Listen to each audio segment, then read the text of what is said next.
All about bank exams. అంటే bank exams crack చేయడం అంత కష్టమా, లేదంటే బ్యాంక్ ఎగ్జామ్స్ క్రాక్ చేయడం ఇంత ఈజీయా? ఇట్లాంటి డౌట్స్, ఇంకా బ్యాంకింగ్లో ఉండే టైప్స్ ఆఫ్ ఎగ్జామ్స్, సిలబస్, ఇంకా స్ట్రాటజీ, ప్యాటర్న్, ఇవన్నీ ఈ వీడియోలో చూద్దాం. సో ఈ వీడియో అనేది బిగినర్స్కి యూజ్ అవుతుంది. అంటే ఇప్పుడు బ్యాంక్ ఎగ్జామ్స్ ప్రిపరేషన్ స్టార్ట్ చేసే వాళ్ళకి యూజ్ అవుతుంది, ఇంకా ప్రిపరేషన్లో ఉన్న వాళ్ళకి కూడా యూజ్ అవుతుంది. సో క్రాక్ చేయడం అన్నది ఈజీయా లేదా టఫ్ అన్నది నేను ఇప్పుడు చెప్పను, ఈ వీడియో ఎండింగ్లో మీకే తెలుస్తుంది. So don't skip this video end వరకు చూడండి. So without any delay let's get in to the content. First of all, అసలు మన కంట్రీలో ఎన్ని పబ్లిక్ సెక్టర్ బ్యాంక్స్ ఉన్నాయో చూద్దాం. ఆఫ్టర్ మర్జింగ్, అంటే మర్జింగ్ తర్వాత మనకి ఓన్లీ 12 పబ్లిక్ సెక్టర్ బ్యాంక్స్ ఉన్నాయి ఇండియాలో. అవేంటో ఇక్కడ రాసాను చూడండి. Bank of Baroda, bank of India, bank of Maharashtra, Canara bank, central bank of India, Indian bank, Indian overseas bank, Punjab national bank, Punjab and Sindh bank, union bank of India, UCO bank, and last but not the least state bank of India. So ఈ పైన ఉన్న 11 బ్యాంక్స్కి recruitment ఎలా జరుగుతుందంటే through IBPS జరుగుతుంది. అంటే IBPS అన్నది ఒక recruitment body అనమాట. అంటే పైన ఉన్న 11 బ్యాంక్స్లో రిక్రూట్ చేసుకోవడానికి ఐబీపీఎస్ అన్నది ఎగ్జామ్స్ కండక్ట్ చేయడం ఇట్లాంటివి చేస్తుంది. ఇక్కడ ఐబీపీఎస్ అంటే full form institute of banking personnel selection. ఇక్కడ పర్సనల్ అంటే పీపుల్ అని అర్థం వస్తుంది, నాట్ పర్సనల్. ఇది ఎక్కువగా పిఓ ఇంటర్వ్యూలో అడిగే కామన్ క్వశ్చన్ ఇది. అలా 11 బ్యాంక్స్కి మనకి నోటిఫికేషన్ అనేది త్రూ ఐబీపీఎస్ వస్తుంది.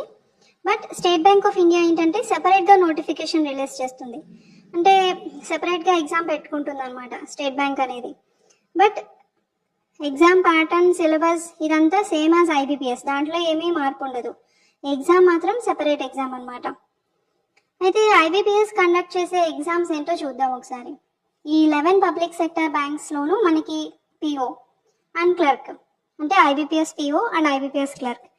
ఇవే కాకుండా రీజనల్ రూరల్ బ్యాంక్స్లో రిక్రూట్మెంట్ కూడా ఐబీపీఎస్ చేస్తుంది. అయితే దాంట్లో కూడా ఐబీపీఎస్ ఆర్ఆర్బీ పిఓ అంటాం, ఐబీపీఎస్ ఆర్ఆర్బీ క్లర్క్ అంటాం. సో ఇలా 4 ఎగ్జామ్స్ అన్నది మనకి ఎవ్రీ ఇయర్ ఈ 4 ఎగ్జామ్స్కి ఐబీపీఎస్ అనేది నోటిఫికేషన్ని రిలీజ్ చేస్తుంది. అయితే పిఓకి వచ్చేటప్పటికి ఏంటంటే 3 స్టేజెస్ ఉంటాయి. ప్రిలిమ్స్, మెయిన్స్ అండ్ ఇంటర్వ్యూ ఉంటుంది. అదే క్లర్క్కి అయితే ఇంటర్వ్యూ ఉండదు, ఓన్లీ ప్రిలిమ్స్ అండ్ మెయిన్స్. అయితే ప్రిలిమ్స్ ప్యాటర్న్ చూడండి. ఇప్పుడు నేను చూపించే ప్యాటర్న్ ఏంటంటే ప్రిలిమ్స్కి అనమాట.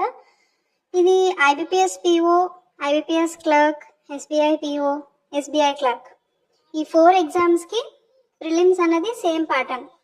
ప్రిలిమ్స్లో ఎటువంటి చేంజ్ ఉండదు. ఇంగ్లీష్ చూస్తే 30 క్వశ్చన్స్ ఉంటాయి, 30 మార్క్స్, 20 మినిట్స్లో. అంటే ఇక్కడ ఏంటంటే సెక్షనల్ టైం అనమాట. ఇది వరకు కాంపోజిట్ టైం ఉండేది, ఇప్పుడు సెక్షనల్ టైం చేశారు. కాంపోజిట్ టైం ఏంటంటే ఓవరాల్గా మనకి 1 అవర్ ఇచ్చేసేవారు. ఆ 1 అవర్లో మీరు ఇన్ కేసు క్వాంట్ చేస్తున్నారు, క్వాంట్లో మీకు కొన్ని సమ్స్ రావట్లేదు, దీని బదులు రీజనింగ్ మీకు బాగా వచ్చు అనుకోండి, సో రీజనింగ్కి వెళ్ళిపోయి రీజనింగ్ బిట్స్ చేసుకునేలాగా ఉండేది ఇది వరకు. అంటే కాంపోజిట్ టైం అనమాట, మీరు ఏ సబ్జెక్ట్ కన్నా షిఫ్ట్ అయ్యేలా ఉండేది. బట్ ఇప్పుడు ఏంటంటే సెక్షనల్ టైం చేశారు. సెక్షనల్ టైం ఏంటంటే మీరు ఇప్పుడు సపోజ్ ఇంగ్లీష్ చేస్తున్నారు అనుకోండి, 20 మినిట్స్లో మీకు ఇంగ్లీష్ అన్నది కంప్లీట్ చేయాలి, అలాగే 20 మినిట్స్లో క్వాంట్ అనేది కంప్లీట్ చేయాలి. ఆ 20 మినిట్స్లో మీకు వేరే సెక్షన్ అనేది ఇంకా మీరు స్కిప్ అవ్వడానికి ఉండదు. సో ఆటోమేటిక్గా అదే మీకు టైం ఇస్తుంది, ఆ టైంలోనే మనం చేయాలి. అది సెక్షనల్ టైం అంటే. ఇప్పుడు బ్యాంకింగ్ ఎగ్జామ్స్లో ఏంటంటే కామన్ నెగిటివ్ మార్కింగ్ అనమాట. ఏ ఎగ్జామ్ తీసుకున్నా 1/4 అన్నది నెగిటివ్ మార్కింగ్ ఉంటుంది ప్రతి ఎగ్జామ్కి. అలా ప్రిలిమ్స్ అన్నది మనకి బోత్ పిఓకి క్లర్క్కి కూడా సేమ్ ప్యాటర్న్ ఉంటుంది. బట్ మెయిన్స్లో కొంచెం చేంజ్ ఉంటుంది అనమాట పిఓకి క్లర్క్కి. మెయిన్స్ చూడండి, రీజనింగ్ 45 క్వశ్చన్స్ ఉంటాయి, 60 మార్క్స్, 60 మినిట్స్లో చేయాలి. English 35 questions, 40 marks, 40 minutes. ఇక్కడ ఏంటంటే క్వాంట్కి బదులు డేటా అనాలిసిస్ అండ్ ఇంటర్ప్రిటేషన్ ఉంటుంది. డేటా అనాలిసిస్ అండ్ ఇంటర్ప్రిటేషన్ ఏంటంటే నథింగ్ బట్ ఒక డేటా ఇస్తాడు, పారాగ్రాఫ్ అవనివ్వండి, లేదంటే ఏదైనా బాక్స్లో ఉండే డేటా, లేదంటే వెన్ డయాగ్రామ్స్ ఇట్లాంటి ఒక డేటా ఇస్తాడు. దాని కింద 5 or 6 క్వశ్చన్స్ ఉంటాయి. ఆ డేటాని బట్టి మనం క్వశ్చన్స్ని సాల్వ్ చేయాలి. 35 questions, 60 marks, 45 minutes. Next general economy and banking awareness. ఎక్కువగా మనకి ఈ సెక్షన్లో ఏంటంటే కరెంట్ అఫైర్సే ఉంటుంది. ఎక్కువగా ఒక 70% కరెంట్ అఫైర్సే ఉంటుంది. అప్పుడప్పుడు ఎగ్జామ్ని టఫ్ చేయడానికి వాడు బ్యాంకింగ్ క్వశ్చన్స్ ఎక్కువ అడుగుతాడు. సో మనం ఓన్లీ జనరల్ అవేర్నెస్సే కాకుండా బ్యాంకింగ్ అవేర్నెస్ కూడా నేర్చుకోవాలి. అండ్ దెన్ లాస్ట్లో ఏంటంటే పీఓకి లెటర్ రైటింగ్ ఉంటుంది. మనకి 2 letters ఇస్తాడు, ఎయిదర్ ఆర్ ఆప్షన్ ఇస్తాడు. ఒకటి చూస్ చేసుకుని రాయాలి. ఇంకా అలాగే 2 essays ఇస్తాడు, ఒకటి చూస్ చేసుకుని రాయాలి. అలా లెటర్ రైటింగ్ అండ్ ఎస్సే అనమాట. దీనికి ఏంటంటే 30 minutesలో ఇన్ని వర్డ్స్ పర్ మినిట్ అని ఉంటుంది. మనకి ఇచ్చిన టైంలో మనం ఆ మ్యాటర్ని ఇన్ని వర్డ్స్లో టైప్ చేయాలి. అది 25 మార్క్స్కి ఉంటుంది. అండ్ థర్డ్ స్టేజ్ ఇంటర్వ్యూ అనమాట. ఇంటర్వ్యూ ఏంటంటే 100 మార్క్స్కి ఉంటుంది. అండ్ లాస్ట్ ఈ మెయిన్స్ ఎగ్జామ్కి ఇంకా ఈ ఇంటర్వ్యూకి వెయిటేజ్ ఎలా ఉంటుందంటే 80:20 అనమాట. అంటే 80% మీరు మెయిన్స్లో ఉన్న మార్క్స్, ఇంకా 20% ఇంటర్వ్యూలో వచ్చిన మార్క్స్ అనమాట. సో అలా మొత్తం టోటల్ 100 మార్క్స్కి తగ్గిస్తారు ఈ మెయిన్స్ స్కోర్ ఇంకా ఇంటర్వ్యూ స్కోర్ అనేది. సో 80:20 రేషియోలో తీసుకుంటారనమాట. అలా మన స్కోర్ అనేది ఫైనల్గా 100 మార్క్స్కి తగ్గిస్తారు. సో ఇది కంప్లీట్గా పిఓ ఎగ్జామ్ ప్యాటర్న్. అయితే ఎస్బీఐ పిఓ కూడా సేమ్ ప్యాటర్న్ ఉంటుంది. బట్ ఎస్బీఐ పిఓలో ఏంటంటే జీడీ కూడా ఉంటుంది ఇంటర్వ్యూకి ముందు, గ్రూప్ డిస్కషన్ అనమాట. So this is all about IBPS PO pattern. Next clerk pattern ఎట్లా ఉంటుందో చూద్దాం. క్లర్క్కి ప్రిలిమ్స్ ప్యాటర్న్ ఇంతకుముందు చూసాం కదా. ఇప్పుడు మెయిన్స్ చూడండి. మెయిన్స్ ఏంటంటే రీజనింగ్ 50 questions ఉంటాయి, 60 marks, 45 minutes. English 40 questions, 40 marks, 35 minutes. Quant ఇక్కడ ఏంటంటే పిఓ మెయిన్స్లో మనకి డేటా అనాలిసిస్ ఉంటుంది. బట్ అదే క్లర్క్ మెయిన్స్కి వచ్చేటప్పటికి క్వాంట్ అనమాట. అంటే సింగిల్ ఇక్కడ అప్పుడప్పుడు డేటా అనాలిసిస్ కూడా ఇవ్వచ్చు, బట్ మొత్తం ఇవ్వడు. జస్ట్ అక్కడక్కడ కొన్ని క్వశ్చన్స్ ఇస్తాడనమాట డేటా అనాలిసిస్. అలా 50 questions, 50 marks in 45 minutes. ఇక్కడ జనరల్ అండ్ ఫైనాన్షియల్ అవేర్నెస్. ఇక్కడ కూడా అంతే, ఎక్కువ 70% అనేది కరెంట్ అఫైర్స్ ఉంటుంది. మిగిలిన 30% మనకి బ్యాంకింగ్ అవేర్నెస్ లేదంటే ఫైనాన్షియల్ అవేర్నెస్ ఉంటుంది. అలా టోటల్ 200 మార్క్స్కి ఇన్ 160 minutes. సో ఇది మొత్తం క్లర్క్ మెయిన్స్ ప్యాటర్న్. అయితే ఎస్బీఐ క్లర్క్ కూడా ఇదే ప్యాటర్న్ అనమాట. మెయిన్స్ ఇదే ప్యాటర్న్. ఐబిపిఎస్ క్లర్క్ ఇంకా ఎస్బీఐ క్లర్క్ సేమ్ ప్యాటర్న్ ఉంటుంది, బట్ ఎగ్జామ్స్ అయితే డిఫరెంట్గా ఉంటాయి అంతే. అండ్ ఇక్కడ ఏమేమి బుక్స్ ఫాలో అవ్వాలో కూడా రాశాను. ఫస్ట్ క్వాంట్కి చూడండి, ఎస్ చాంద్ పబ్లిషింగ్ అని చెప్పి ఒక బుక్ ఉంటుంది. ఈ బుక్ ఎట్లా ఉంటుందంటే ఇది డాక్టర్ ఆర్ఎస్ అగర్వాల్ది, ఎస్ చాంద్ అనమాట. అయితే ఇప్పుడు ఇది లేటెస్ట్ రివైజ్డ్ వర్షన్ కూడా వచ్చింది, బెటర్ అది తీసుకోండి. ఈ బుక్ ఏంటంటే మెయిన్లీ ఫర్ బిగినర్స్ అనమాట. దీంట్లో ఏంటంటే ప్రతి సమ్కి సొల్యూషన్ ఒక ప్రాసెస్లో ఉంటుంది. అంటే షార్ట్ కట్స్ ఏమీ ఉండవు. మీరు బిగినర్స్ అయి ఉంటుంటే అసలు ఫస్ట్ మీరు షార్ట్ కట్స్ నేర్చుకోవద్దు, ప్రాసెస్సే నేర్చుకోండి. ఎందుకంటే మీరు ఎప్పుడైతే ప్రాసెస్ నేర్చుకుంటారో మీరు ఏ సమ్ ఇచ్చినా, అంటే ఆ సమ్ ఒకలా ఇచ్చినా ఇంకా వేరే మెథడ్లో ఇచ్చినా కానీ మీరు ఈజీగా చేయగలరు. అదే షార్ట్ కట్ నేర్చుకుంటే ఏంటంటే మీరు ఆ సమ్ ఒక మెథడ్లో ఇస్తేనే చేయగలరు, ఇంకొక మెథడ్లో ఇస్తే చేయలేరు. సో షార్ట్ కట్స్ మీద డిపెండ్ అవ్వద్దు అని నేను చెప్పట్లేదు, బట్ షార్ట్ కట్స్ మీద డిపెండ్ అవ్వాలి. బట్ మీరు బాగా కొంచెం క్వాంట్ అనేది నాకు వచ్చు, నేను చేయగలను, నేను స్ట్రాంగ్గా ఉన్నాను అని అనుకున్నప్పుడు మీరు షార్ట్ కట్స్ నేర్చుకోండి. బట్ మీరు ఇప్పుడే స్టార్ట్ చేస్తున్నారు అని అనుకుంటే మీరు అసలు షార్ట్ కట్స్ వైపుకి వెళ్ళొద్దు, జస్ట్ ప్రాసెస్ నేర్చుకోండి ఫస్ట్. సో ప్రాసెస్ నేర్చుకోవాలి అంటే ఈ బుక్ అనేది ది బెస్ట్. దీంట్లో ఏంటంటే ప్రతి సమ్కి సొల్యూషన్ అనేది చాలా డీటెయిల్డ్గా ఉంటుంది. మీరు వన్స్ ప్రాసెస్ అన్ని సమ్స్కి నాకు ప్రాసెస్ తెలిసింది అని అనుకుంటే అప్పుడు షార్ట్ కట్స్ ఫాలో అవ్వండి. దానికైతే అరిహంత్ అని చెప్పి క్వాంట్లో ఉంటుంది, ఆ బుక్ ఫాలో అవ్వండి ఈ బుక్ అయిపోయాక. సో బిగినర్స్ అయితే మస్ట్ అండ్ షుడ్గా ఈ బుక్కి ఫాలో అవ్వండి. నెక్స్ట్ ఇంగ్లీష్కి వచ్చేటప్పటికి ఏంటంటే బిఎస్సి పబ్లికేషన్స్ వాళ్ళది ఇంగ్లీష్ ఈజీ అని చెప్పి ఒక బుక్ ఉంటుంది, ఆ బుక్ చూడండి ఒకసారి. ఎస్, ఇది అనమాట బిఎస్సి పబ్లికేషన్స్ వాళ్ళది ఇంగ్లీష్ ఈజ్ ఈజీ. ఇదేంటంటే దీంట్లో మనకి గ్రామర్ పార్ట్ మొత్తం కవర్ చేస్తాడు, ఇంకా వొకాబులరీ కూడా ఉంటుంది. చూడండి వొకాబులరీలో మనకి ఇడియమ్స్ అండ్ ఫ్రేజెస్, ఇంకా సినోనిమ్స్, ఇవన్నీ యాంటోనిమ్స్, ఇవన్నీ కూడా ఉంటాయి. అండ్ లాస్ట్లో కాంప్రహెన్షన్ రీడింగ్ పాసేజ్ కూడా ఇస్తాడు. సో గ్రామర్కి ఇంకా వొకాబులరీకి అయితే ద బెస్ట్ బుక్ ఇది. మనకి వొకాబులరీ కంటే మనం డైలీ హిందూ న్యూస్ పేపర్ చదవాలి కంపల్సరీ.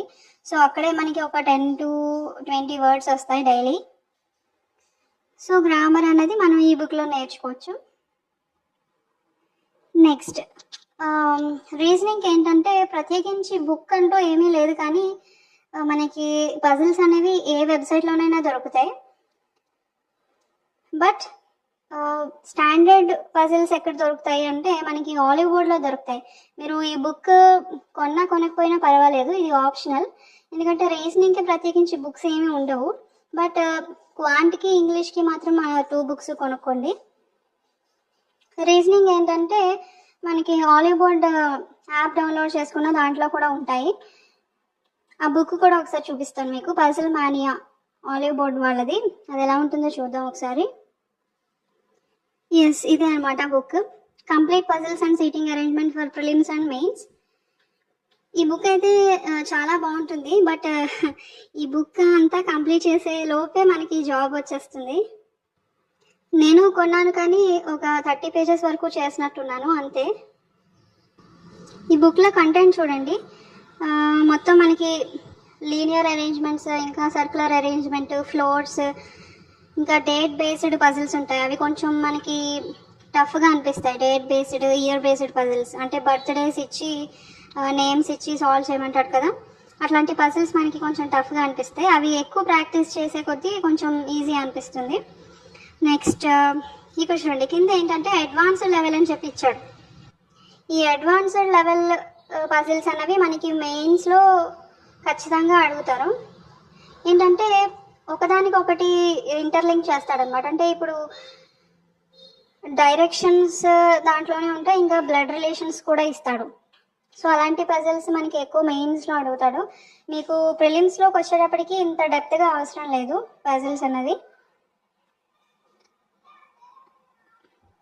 ఇంకా మిక్స్డ్ పజిల్స్ కూడా ఉంటాయి దీంట్లో. సో అలా మీరు అంటే స్క్రీన్ టైంని తగ్గించుకోవడానికి, అంటే ఎక్కువసేపు ఫోన్లో చూసి చదవలేము అని అనుకున్న వాళ్ళు బెటర్ ఈ బుక్ కొనుక్కుంటే దీంట్లోనే ఉంటాయి కాబట్టి దీంట్లో మనం సాల్వ్ చేసుకోవచ్చు. సో ఇది అనమాట puzzle mania by Hollywood. Next ఇక్కడ మన ప్రిపరేషన్కి హెల్ప్ అయ్యే కొన్ని యాప్స్ రాశాను చూడండి. ఇదేంటంటే మనం డైలీ ప్రాక్టీస్ చేస్తాం ఓకే, బట్ మాక్ టెస్ట్ రాయకపోతే మీరు ప్రాక్టీస్ చేసినంత వేస్ట్ అవుతుంది. ఎందుకంటే ఇప్పుడు ఒక సమ్ ఉంది, ఆ సమ్ మీరు మామూలుగా ఇస్తే చేయగలుగుతున్నారు. బట్ అదే సమ్ మీరు ఎగ్జామ్లో వస్తే మీరు దాన్ని అటెంప్ట్ చేయగలుగుతున్నారా లేదా అన్న విషయం మీకు తెలియాలి. సో అలా తెలియాలి అంటే మీరు మాక్ టెస్ట్ అనేవి డైలీ రాయాలి. ఇన్ కేస్ మీరు బిగినర్ అయితే డైలీ ఒక్క మాక్ టెస్ట్ రాయడానికైనా ట్రై చేయండి. ఇంకా మీరు ప్రాక్టీస్ చేసే కొద్దీ డైలీ ఒక 2-3 మాక్ టెస్ట్ కూడా రాయొచ్చు. సో ఎన్ని మాక్ టెస్ట్ కనుక మీరు రాస్తే అంత కంఫర్టబుల్గా ఉంటుంది అక్కడ మీ ఎగ్జామ్ ఇంటర్ఫేస్ అన్నది. అంటే మనలో ఎగ్జామ్ ఫియర్ పోతుంది, ఇంకా కాన్ఫిడెన్స్ వస్తుంది అనమాట. సో మాక్ టెస్ట్ రాయడం అనేది కంపల్సరీ. అయితే ఈ మాక్ టెస్ట్ ఎక్కడ రాయాలి అంటే దానికే కొన్ని యాప్స్ ఉన్నాయి. ఫస్ట్ అడ్డా 247. దీంట్లో ఏంటంటే స్టాండర్డ్ అనేది కొంచెం లో స్టాండర్డ్ ఉంటుంది అనమాట. ఇది ఎక్కువ బిగినర్స్కి యూజ్ అవుతుంది. బట్ ఆల్రెడీ ప్రిపరేషన్లో ఉన్న వాళ్ళకి అడ్డా 247 అంత ఇది కాదు, ఎందుకంటే లో స్టాండర్డ్లోనే ఎప్పుడు చేసుకుంటూ పోతే మనకి హై స్టాండర్డ్లో ఉన్న సమ్స్ అనేవి మనం చేయలేము. సో బిగినర్స్ కాబట్టి ఇది ఫాలో అవ్వచ్చు. దాని తర్వాత గ్రేడ్ అప్. అట్లా 247 కన్నా కొంచెం స్టాండర్డ్ ఎక్కువ ఉండేది గ్రేడ్ అప్. గ్రేడ్ అప్ కన్నా కొంచెం స్టాండర్డ్ ఎక్కువ ఉండేది టెక్స్ట్ బుక్. దాని తర్వాత ఇంకా అల్టిమేట్ ఆలివ్ బోర్డ్ అనమాట. దీంట్లో చాలా టఫ్గా ఉంటాయి మాక్ టెస్ట్ అనేవి. దీంట్లో రాస్తే మనకి కాన్ఫిడెన్స్ లెవెల్స్ తగ్గిపోతాయి. బట్ బాగా ప్రాక్టీస్ చేసిన వాళ్ళు ఆలివ్ బోర్డ్లో రాయడానికి ట్రై చేయండి. బిగినర్స్ అయితే అడ్డా 247లో రాయండి. టెక్స్ట్ బుక్, ఈ గ్రేడప్, ఈ రెండు ఏంటంటే మీడియం అనమాట. మరీ హై స్టాండర్డ్ ఉండదు, అలానే లో స్టాండర్డ్ ఉండదు, మీడియంగా ఉంటుంది. సో బెటర్ టెక్స్ట్ బుక్లో రాయండి మాక్ టెస్ట్ అన్నవి.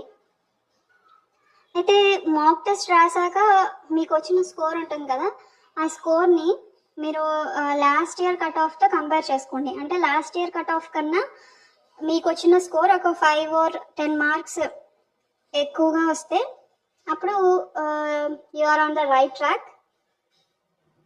తక్కువ వచ్చినా కానీ ఏమీ ఫీల్ అవ్వదు, ఇంకా ట్రై అలా రాస్తూనే ఉంటే ఖచ్చితంగా మీరు కూడా కట్ ఆఫ్ దాటే స్టాండర్డ్కి రీచ్ అవుతారు. బట్ మాక్ టెస్ట్లో స్కోర్ రావట్లేదు అని మాత్రం మాక్ టెస్ట్ రాయడం వదిలేయకండి. ఎంత స్కోర్ వచ్చినా పర్వాలేదు. మీకు ప్రిలిమ్స్కి, పిఓకి అయితే నియర్లీ 50 to 60 మధ్యలో ఉంటుంది కట్ ఆఫ్. మీకు పిఓకి ఒక 20 వస్తున్నాయి, లేదంటే 30 వస్తున్నాయి. ఇలా అని మీరు కాన్ఫిడెన్స్ లెవెల్స్ని తగ్గించుకోని అవసరం లేదు. ఎందుకంటే రాస్తూ ఉంటే ఒక 10 టెస్ట్ రాశారు, లేదంటే 20 టెస్ట్స్ రాశారు, అయినా రావట్లేదు, ఇంకా రాయండి. సో కనీసం ఒక 40-50 టెస్ట్స్కి మీకు ఆ స్టాండర్డ్ అనేది రీచ్ అవుతారు. ప్రిలిమ్స్కి ఏంటంటే ఎన్ని మాక్ టెస్ట్ రాస్తే అంత వెంటనే క్లియర్ చేయడానికి స్కోప్ ఉంటుంది. మాక్ టెస్ట్ రాయకుండా ఉంటే అసలు ప్రిలిమ్స్ క్లియర్ చేయడం అనేది చాలా టఫ్. నెక్స్ట్ ఏంటంటే మీరు ప్రిలిమ్స్కి ప్రిపేర్ అవుతున్నప్పుడు ప్యారలల్గా మెయిన్స్కి కూడా ప్రిపేర్ అవ్వండి. అంటే మెయిన్స్ కంటే ఎక్స్ట్రాగా కరెంట్ అఫైర్స్ ఒకటి యాడ్ అవుతుంది, అంతే కదా. కరెంట్ అఫైర్స్ ఏంటంటే డైలీ నోట్స్ అనేది మెయింటైన్ చేయాలి కంపల్సరీ. చాలామంది ఏంటంటే, చాలా మందిలో నేను కూడా ఉన్నాను, ప్రిలిమ్స్ రిజల్ట్ వచ్చాక అప్పుడు కరెంట్ అఫైర్స్ చదవడం స్టార్ట్ చేద్దాంలే అని అనుకుంటారు. బట్ అలా అనుకున్న అప్పుడల్లా మీరు మెయిన్స్ క్లియర్ చేయడం చాలా కష్టం అవుతుంది. ఎందుకంటే మనకి ప్రిలిమ్స్ రిజల్ట్కి మెయిన్స్ ఎగ్జామ్ డేట్కి అసలు చాలా తక్కువ టైం ఉంటుంది. మ్యాక్సిమం ఒక 15 days ఇస్తాడు అంతే. ఆ 15 daysలో మీరు లాస్ట్ 6 months కరెంట్ అఫైర్స్ని చదవాలి అంటే చాలా కష్టం అది. సో అలా కష్టం కాబట్టి ఏం చేస్తాం మనం, ఒక బెస్ట్ 300 లేదంటే బెస్ట్ 200 మంత్కి కొన్ని ఇంపార్టెంట్ కరెంట్ అఫైర్స్ చదువుకుని వెళ్ళిపోతాం. సో అలా చదివితే మనకి కరెంట్ అఫైర్స్ ఒక 30% పట్టగలం అంతే. మనకి ఫుల్ ప్లెడ్జ్డ్గా కరెంట్ అఫైర్స్ చదవాలి అంటే మనం డైలీ నోట్స్ మెయింటైన్ చేయాలి. మీరు from the first day of your preparation, అంటే మీరు ఈరోజు ప్రిపరేషన్ స్టార్ట్ చేద్దాము అని అనుకున్నారు, సో ఈ రోజు నుండే మీరు కరెంట్ అఫైర్స్ నోట్స్ కూడా స్టార్ట్ చేసేయాలి. ప్రిలిమ్స్ అయ్యాక చూద్దాంలే అని అనుకుంటే మాత్రం మెయిన్స్ క్లియర్ చేయడం చాలా కష్టం అయిపోతుంది. అయితే కరెంట్ అఫైర్స్ దేంట్లో ఫాలో అవ్వాలి, దానికి నేను సజెస్ట్ చేసేది ఏంటంటే the best platform study IQ. దాంట్లో డాక్టర్ గౌరవ్ గాడ్ సార్ అని చెప్పి ఆ సార్ చెప్తారు. కరెంట్ అఫైర్స్కి అయితే అది ది బెస్ట్ ప్లాట్ఫామ్. దాంట్లో ఏంటంటే మనకి యాప్ ఉంటుంది, స్టడీ ఐక్యూ యాప్. అది మనం డౌన్లోడ్ చేసుకుని yearly subscription or monthly subscription ఉందో లేదో తెలీదు, బట్ ఇయర్లీ ఉంటుంది. ఆ ఇయర్లీ సబ్స్క్రిప్షన్ తీసుకుంటే మనకి డైలీ వీడియోస్ అనేవి ఆ యాప్లో వస్తాయి. సో ఆ డైలీ వచ్చే వీడియోని మనం ఒక నోట్స్లా మెయింటైన్ చేసుకుంటే తర్వాత రివిజన్కి బాగుంటుంది. నెక్స్ట్ ఎఫైర్స్ క్లౌడ్ అనమాట. ఎఫైర్స్ క్లౌడ్ ఏంటంటే దీనికి కూడా అంతే, ఇయర్లీ సబ్స్క్రిప్షన్ ఉంటుంది. అది కనుక పే చేస్తే మనకి మెయిల్కి పీడిఎఫ్స్ పంపిస్తాడు, అంటే ఏ మంత్కి ఆ మంత్ పీడిఎఫ్స్ పంపిస్తాడు. నెక్స్ట్ అడ్డా 247, ఇది కూడా మంచి ప్లాట్ఫామే. అయితే దీంట్లో ఏం చేస్తాడంటే వాడు ఫిల్టర్ చేసేస్తాడు అనమాట. అంటే బ్యాంకింగ్ ఎగ్జామ్స్కి ఇంపార్టెంట్ అయిన టాపిక్స్ని వాడు ఇస్తాడు డైలీ. ఇంపార్టెంట్ కానివి ఇవ్వడు అనమాట. సో దీంట్లో కూడా మనకి డైలీ కరెంట్ అఫైర్స్ వస్తుంది. అయితే ఇక్కడ ఏంటంటే కరెంట్ అఫైర్స్కి పే చేయక్కర్లేదు మనం. అడ్డా 247 జస్ట్ ఫ్రీ యాప్ అనమాట. అది మనం యాప్ డౌన్లోడ్ చేసుకుంటే దాంట్లో డైలీ మాక్ టెస్ట్స్ ఉంటాయి, డైలీ ఫ్రీ మాక్ టెస్ట్స్ అనమాట. మాక్ టెస్ట్ అంటే ఫుల్ లెంత్ మాక్ టెస్ట్స్ కాదు, జస్ట్ షార్ట్ మాక్ టెస్ట్స్ అనమాట. 15 బిట్స్ ఉంటాయి, 20 బిట్స్ ఉంటాయి, అట్లా అనమాట. ఒక్కొక్కసారి free full length mock test కూడా ఇస్తాడు. సో అడ్డా 247 అనేది కంపల్సరీ ఎవరైతే బ్యాంకింగ్కి ప్రిపేర్ అవుతున్నారో వాళ్ళ ఫోన్స్లో ఖచ్చితంగా అడ్డా 247 యాప్ అయితే ఉండాలి కూడా. సో అలా ఈ 3 యాప్స్ నుండి మనం డైలీ కరెంట్ అఫైర్స్ అన్నది ఒక బుక్లా పెట్టుకుని దాంట్లో నోట్ చేసుకోవడం అనేది వెరీ ఇంపార్టెంట్. మీరు study IQ affairs cloud follow అయితే చాలు, ఎందుకంటే అడ్డా 247లో మనకి ఆల్రెడీ స్టడీ ఐక్యూ అఫైర్స్ క్లౌడ్లో ఉన్నవే ఉంటాయి. జస్ట్ రివిజన్లా ఉపయోగపడుతుంది అనమాట అడ్డా 247 అనేది. బట్ మీరు ఇదే ఫాలో అవ్వాలి అని ఏం లేదు, it's all about your personal interest. మీకు ఏది ఇంట్రెస్ట్ అయితే, మీకు ఏ ఇంటర్ఫేస్ నచ్చితే దాన్ని ఫాలో అవ్వండి. బట్ ఎక్కువ వెబ్సైట్స్ అనేవి ఫాలో అవ్వద్దు. అంటే 3-4 వెబ్సైట్స్ ఫాలో అయ్యి మళ్ళీ కొంచెం కన్ఫ్యూజ్ అయిపోయి ఇట్లా ఛాన్స్ ఉంది. కాబట్టి మీరు ఫాలో అయ్యే 2 అయినా లేదంటే 3 అయినా కానీ ఇంకా దాని మీదే డిపెండ్ అవ్వండి, ఇంకా వేరే వెబ్సైట్స్కి వద్దు. అలా ఏది ఫాలో అయినా సిన్సియర్గా స్ట్రిక్ట్గా దానికే స్టిక్ అయి ఉండండి. నేనైతే నా ప్రిపరేషన్లో ఎక్కువగా స్టడీ ఐక్యూ అడ్డా 247 ఫాలో అయ్యేదాన్ని. ఇంకా గ్రేడప్లో ఏంటంటే డైలీ క్విజెస్ ఉంటాయి కరెంట్ అఫైర్స్వి, అవి చేసేదాన్ని. నెక్స్ట్ బ్యాంకింగ్ అవేర్నెస్ ఏంటంటే స్టడీ ఐక్యూలోనే మనకు ఉంటుంది. ఆ సార్ గౌరవ్ గారు సార్ ఏంటంటే బ్యాంకింగ్ అవేర్నెస్ కూడా మంత్లీ చెప్తారనమాట. అంటే సెప్టెంబర్ మంత్ బ్యాంకింగ్ అవేర్నెస్ లేదా అక్టోబర్ మంత్ ఇలా మంత్లీ చెప్తారు. సో అవి ఫాలో అయితే సరిపోతుంది. నెక్స్ట్ ఇప్పటి వరకు నేను చెప్పింది ఐబీపీఎస్ పీఓ, ఇంకా IBPS clerk, SBI PO, SBI clerk pattern గురించి చూసాం. ఇప్పుడు ఆర్ఆర్బీస్ చూద్దాం. ఆర్ఆర్బీస్లో ఏంటంటే డిఫరెన్స్ ఇంగ్లీష్ ఉండదు ప్రిలిమ్స్లో, అది ఒక ప్లస్ పాయింట్. అంటే ఇంగ్లీష్ రాదు అని అనుకున్న వాళ్ళకి ప్లస్ పాయింట్ అది. రీజనింగ్ 40 క్వశ్చన్స్ ఉంటాయి, 40 marks. Numerical ability 40 questions, 40 marks. ఇక్కడ ఏంటంటే కాంపోజిట్ టైం అనమాట. ఇందాక చెప్పాను కదా, కాంపోజిట్ టైం అంటే ఏ సెక్షన్కి అయినా మనం షిఫ్ట్ అయిపోవచ్చు. ఇప్పుడు రీజనింగ్ చేస్తున్నారంటే రీజనింగ్ నుండి క్వాంట్కి అయినా వెళ్ళచ్చు, క్వాంట్ నుండి రీజనింగ్ అయినా రావచ్చు. అలాగా 45 మినిట్స్లో మనం ఏ సెక్షన్ అయినా రాసుకోవచ్చు అనమాట. నెక్స్ట్ మెయిన్స్ చూడండి. ఆర్ఆర్బీస్ ఏంటంటే పిఓకి క్లర్క్కి సేమ్ ప్యాటర్న్, మెయిన్స్లో కూడా సేమ్ ప్యాటర్న్ అనమాట. బట్ మెయిన్స్లో మీకు పిఓకి వచ్చేటప్పటికి మెయిన్స్ తర్వాత ఇంటర్వ్యూ ఉంటుంది, క్లర్క్కి అయితే ఇంటర్వ్యూ ఉండదు. Reasoning, general awareness, numerical ability, English, computer ఒకటి ఎక్స్ట్రాగా ఉంటుందన్నమాట ఆర్ఆర్బీస్లో. బట్ 40 క్వశ్చన్స్ 20 మార్క్స్ అనమాట. సో దీనికి కూడా టోటల్ 200 మార్క్స్కి. ఇక్కడ కూడా ఏంటంటే కాంపోజిట్ టైం 2 అవర్స్ ఇస్తారు, కాంపోజిట్ టైం. అలా ఆర్ఆర్బీ క్లర్క్కి పిఓకి సేమ్ ప్యాటర్న్, బట్ పిఓకి ఇంటర్వ్యూ ఉంటుంది, అంతే డిఫరెన్స్. బట్ ఆర్ఆర్బీ ప్రిలిమ్స్లో అయితే మనకి ఇంగ్లీష్ ఉండదు, బట్ మెయిన్స్లో ఉంటుంది. ఇక్కడ ఏంటంటే ఆప్షనల్ అనమాట, ఇంగ్లీష్ ఆర్ హిందీ కూడా ఉంటుంది. హిందీ వచ్చిన వాళ్ళు హిందీ రాసుకోవచ్చు ఇంగ్లీష్కి బదులు. ఇంగ్లీష్కి ఏంటంటే ఎక్కువగా గ్రామర్ పార్ట్ నేర్చుకోండి. నెక్స్ట్ వొకాబులరీ నేర్చుకోండి. వొకాబులరీకి కంపల్సరీ ఏదో ఒక పేపర్, హిందూ అనే కాదు, ఏదో ఒక పేపర్ చదవండి డైలీ. నేను హిందూ ఎలా చదవాలి అన్నది వీడియో చేశాను, ఆ వీడియో లింక్ కింద డిస్క్రిప్షన్లో ఇస్తాను. నెక్స్ట్ మెయిన్స్లో మనకి లెటర్ రైటింగ్, ఎస్సే ఉంటుంది. లెటర్ రైటింగ్ కూడా ఎలా రాయాలి అన్నది అది కూడా ఒక వీడియో చేశాను, అది కింద డిస్క్రిప్షన్లో ఇస్తాను చూడండి. ఎగ్జామ్ క్రాక్ చేయడానికి అంటూ సీక్రెట్ ఏంటంటే జస్ట్ ప్రాక్టీస్ అనమాట. ప్రాక్టీస్ ఇది ఒక్కటే. ఇంకా మీరు ఎన్ని మాక్ టెస్ట్స్ రాస్తే మీరు అంత త్వరగా ఎగ్జామ్ క్రాక్ చేయడానికి ఈజీ అవుతుంది. వన్స్ మీరు క్రాక్ చేసే స్టాండర్డ్కి వచ్చేసారు అనుకోండి, వరుసగా మీకు ఐబీపీఎస్ పిఓ క్లియర్ అయిపోవడం, ఐబీపీఎస్ క్లర్క్ క్లియర్ అయిపోవడం, ఇలా 3-4 ఎగ్జామ్స్ ఈజీగా క్లియర్ చేసేస్తారు.